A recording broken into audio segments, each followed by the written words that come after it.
Anatole by Eve Titus. Pictures by Paul Galdon.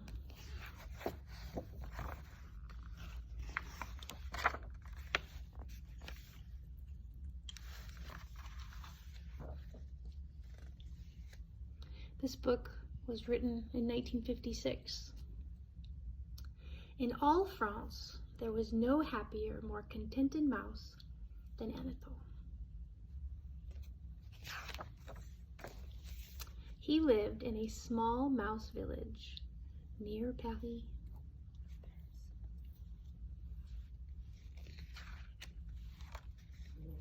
With his dear wife, Doucette, and their 6 charming children, Paul and Paulette, Claude and Claudette, and Georges and Georgette.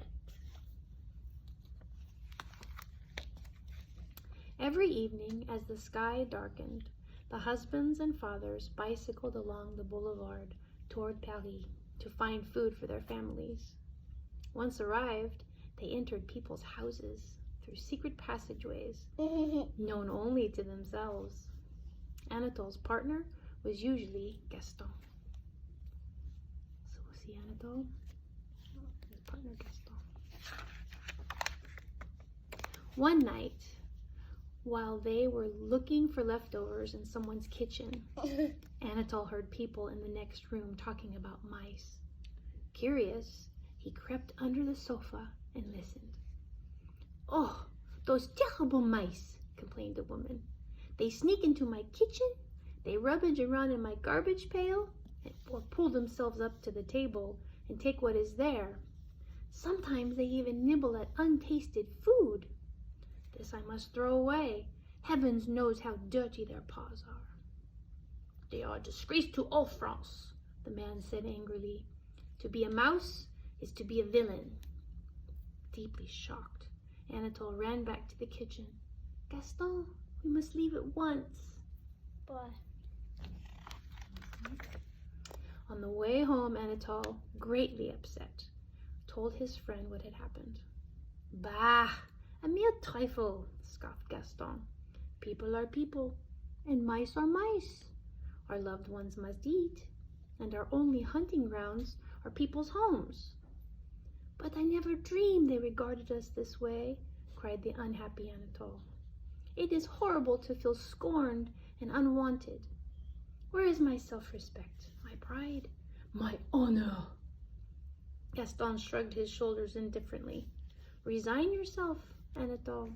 C'est la vie." Doucette comforted him. "You are so right, Anatole," she said sadly. "If only we could give people something in return. But alas, it is impossible." Anatole jumped up and danced Doucette around the room. "Impossible? Perhaps not, ma petite. You have given me a wonderful idea." He sat down at the typewriter and typed 30 or 40 signs that said, "Extra specially good, good, not so good, and no good."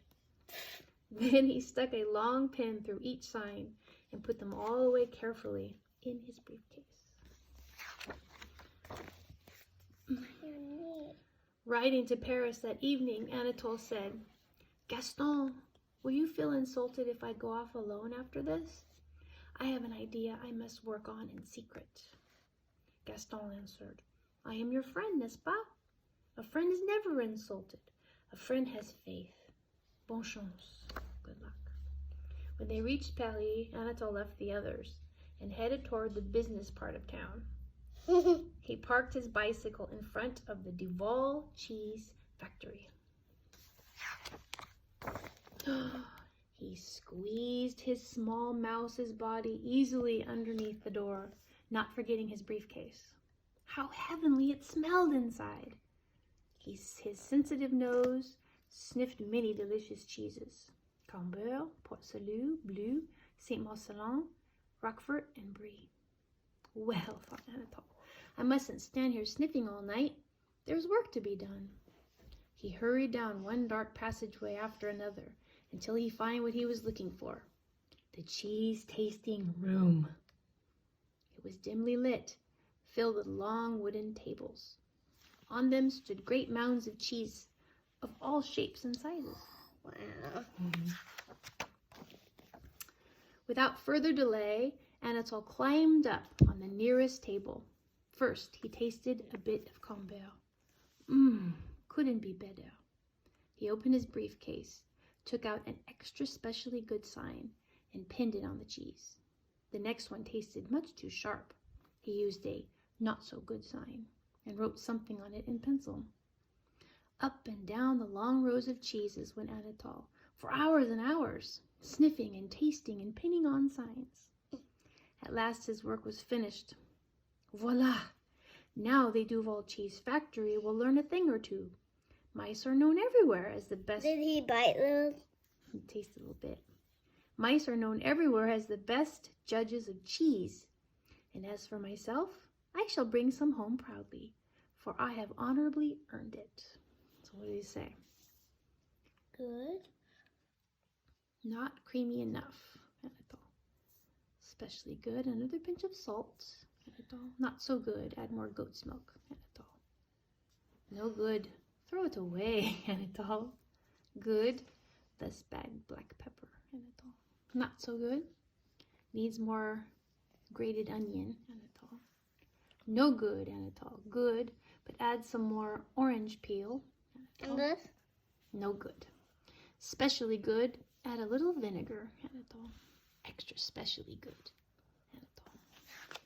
That must have been the Camembert. Next morning, at the factory, there was great excitement. Everyone wondered who had written the strange little signs. In marched Monsieur Duval himself. We'll soon see just how much this Anatole knows about cheese. He tasted some Roquefort. Touché! Anatole is right. This does need more orange peel. Now listen, all of you. Business has been none too good lately. We'll try making cheese Anatole's way and see what happens.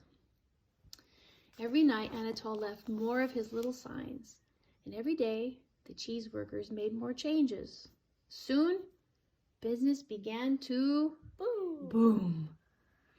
The people of France demanded Duval cheese or no cheese at all. Orders poured in so fast that Monsieur Duval enlarged his factory and gave everybody a raise in salary.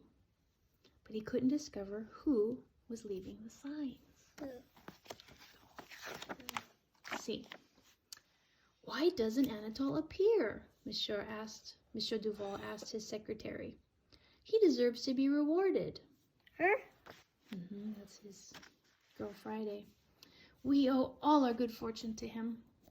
He wrote a little note begging to meet Anatole.